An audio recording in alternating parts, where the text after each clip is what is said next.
Cette exposition matières premières est en fait l'aboutissement d'une très belle aventure entre l'Université de Genève et le CERN.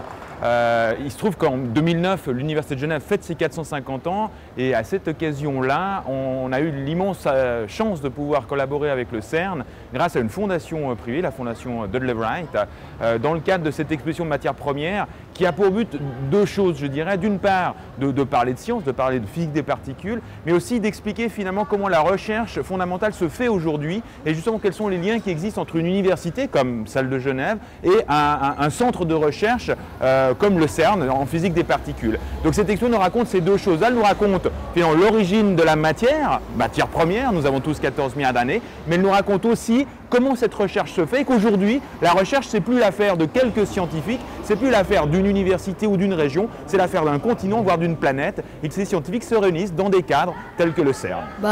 C'est les particules qui ont créé le monde, enfin qui ont formé les planètes. C'est intéressant de devenir chercheur parce que c'est des choses qu'on ne sait pas, il faut découvrir. Moi, j'aimerais bien aussi devenir chercheur en physique. Puis, je sais pas, travailler sur la téléportation. Le but de cette exposition, c'est d'expliquer dans une façon relativement simple ce que fait le CERN. Où est la relation entre la physique des particules et l'origine de l'univers. C'est un outil de communication du CERN qui va voyager dans l'Europe pour faire réveiller un peu les gens qu'est-ce qu'on fait au CERN. C'est pas tous les jours qu'on voit, je sais pas, la matière première. C'est intéressant qu'on ait vu ça parce qu'on a quand même vu comment notre monde il a été créé.